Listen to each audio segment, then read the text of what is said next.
Ali Baba and 40 Thieves. In a certain town in Persia, there was once a poor woodcutter named Ali Baba.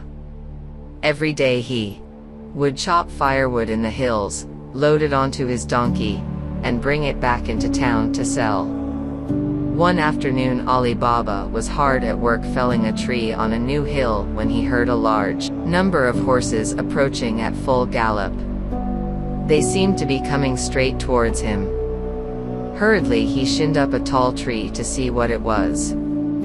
Surrounded by a cloud of dust was a troop of sturdy men. Their faces were burned black by the sun, their eyes glittered like bright copper coins, and they each had a beard shaped like a falcon swooping on its prey.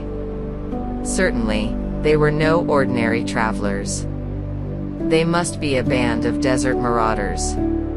Ali Baba tried to hide himself amongst the leaves and fretted that his donkey would bray. At the foot of his hill, the riders all dismounted, slung very heavy-looking sacks over their shoulders, and walked up to an immense rock. The one in front, who seemed to be their leader, glared fiercely over them all.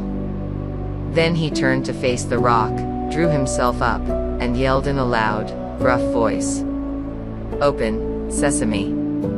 And what do you suppose happened? Right in front of him, the sheer face of the rock began to smoothly and silently divide into two until there was an opening a person could pass through.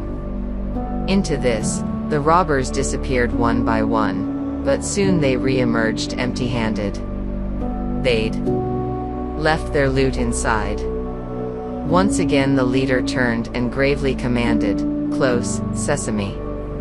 As if waiting for the sound, the rock entrance began to close up until no sign of it remained. I wonder if I've been dreaming? Or perhaps it was all a mirage? Ali Baba sat there for a long while gathering his wits. Then, making sure that the robbers had all ridden away, he climbed gingerly down from his tree and round to the rock. In a timid, quavering voice he called, "Open, sesame!" These were indeed magical words. Effortlessly the rock reopened and Ali Baba saw inside a large cavern with a high vaulted roof. Chests of all sizes crammed with gold coins were piled high, intricately worked gold and silver ornaments littered the floor, and the sparkle of many jewels seemed to light up the darkness. Ali Baba sank to his knees, raised his arms and prayed, "I give thee thanks, O Creator of heaven and earth, for bestowing on thy servant this treasure the robbers have built up over many years." Afterward, he took just a small part of the hoard, 5 or 6 bags of gold, and loaded them onto his donkey. He concealed them amongst the firewood and cautiously went back home. Now Ali Baba's wife was herself the daughter of a woodcutter, and she didn't know what color gold was or what, if anything, it smelled like. But when Ali Baba took out a handful to show her, she began to howl like a wild animal. "Thief! Villain! Whatever have you done? Haven't you always said it was better for us to starve than to steal from others? They'll hang you now, that's for sure."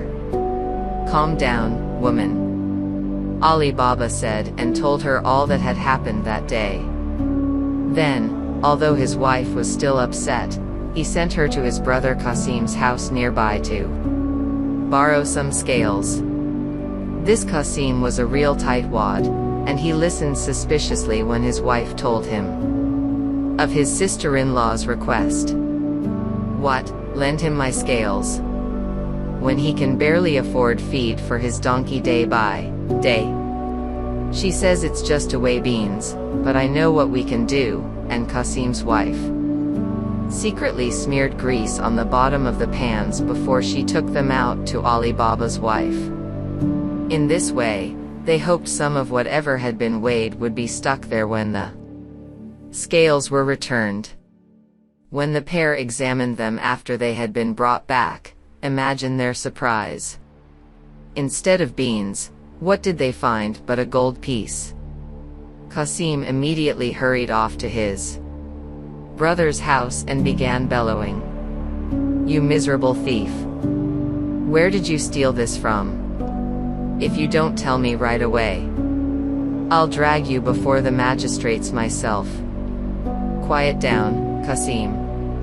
I've discovered some magic words that open up a cache of treasure.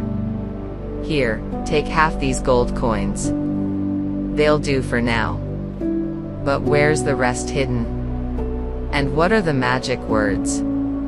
Qasim couldn't wait but set out for the robber's cave at dawn with a string of 10 donkeys. "Open, sesame. Wow, look at the gold. And the silks and brocades. But wait. While I'm busy here, somebody might come along and see me. Close, sesame. Good, it's shut again."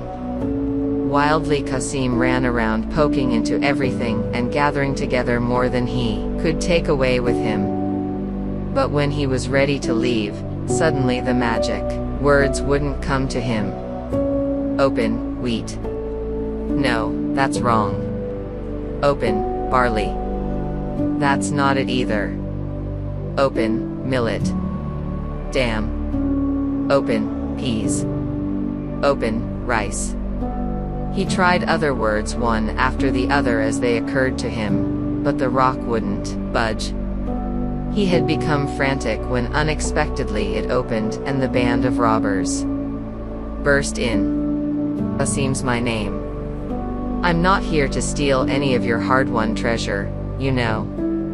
It's just that I was asked to." "Who asked you?" "My brother, Ali Baba. That's how I know the magic words." That's all we need to hear, and on the spot, they hacked him to pieces. The robber chief then sent 2 of his men off to town to locate the house of the man, Ali Baba. But as it happened, Ali Baba had moved into a new house that very day, so the pair had to wander about a lot before at last finding it. One of them put a chalk mark on the door. And then they returned to report. Now in Ali Baba's household, there was a young girl named Morgiana who helped me in the kitchen. When she was a small child she had been orphaned, and Ali Baba and his wife had taken her in and adopted her. Not only was she known for her kind-heartedness, but also her keen wit was reflected in her deep and sparkling jet-black eyes. This Morgiana was the one to notice the white mark when she got back from the market. Somehow this seems a bad omen. It's probably the work of some evildoer that wishes us harm, she murmured to herself and set about making the same mark on every other door in the street. That night the whole band of 40 robbers swept into the street like a tempest. But since they couldn't find the right house, they swirled around like a black whirlwind before raging back to camp. There the furious chief pitilessly slew with his broad scimitar the pair who had misled them. This time he went to locate Ali Baba's house. Then carefully he made his plans. First, he had 38 large earthen jars bought, and one of them filled with olive oil. Next, he had his men hide themselves one by one in the other 37, and all of the jars covered with sacking. This was so there would be no danger of their suffocating.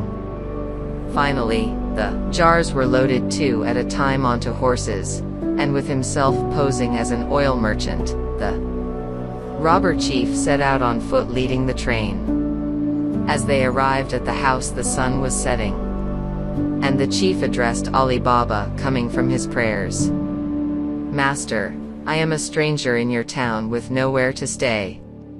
I beg lodging of you for the night." Good-heartedly Ali Baba replied, "Welcome in the name of Allah. Come, lead your horses into the yard, then eat and drink your fill before resting yourself from your journey."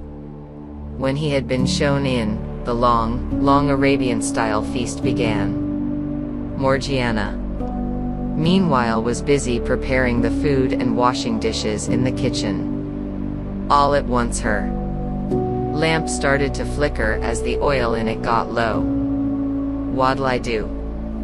That's all we had left." Then she remembered that their visitor that night was an oil merchant. "Ah, that's right. I'll just borrow a bit from one of his jars and return it tomorrow morning." Morgiana took the empty oil jug to the courtyard and was about to uncover one of the large vessels standing there when, to her amazement, a man spoke from inside it. "Chief, is it time now?"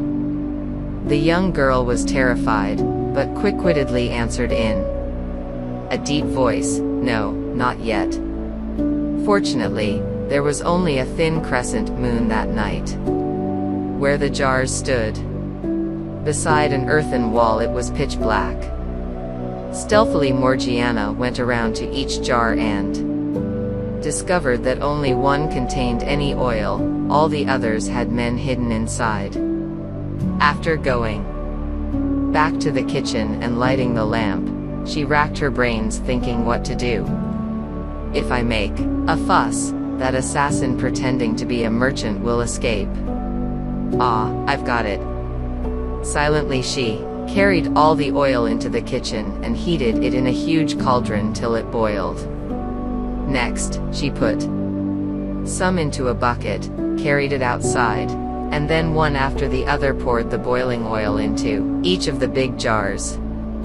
The thieves were all scalded to death before they could even cry out. Midnight came around, and at an opportune time, the bandit chief left the room and threw some stones out into the yard from a corridor window. But even though he heard them hit against the jars time after time, not one of his men emerged. Thinking it odd, he went out to investigate, and was amazed to find all 37 of his men dead.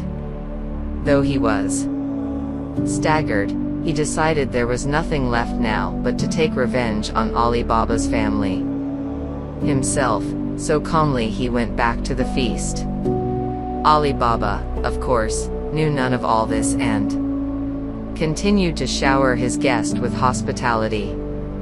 Presently, a girl dressed in a glittering dancer's costume gracefully made her appearance.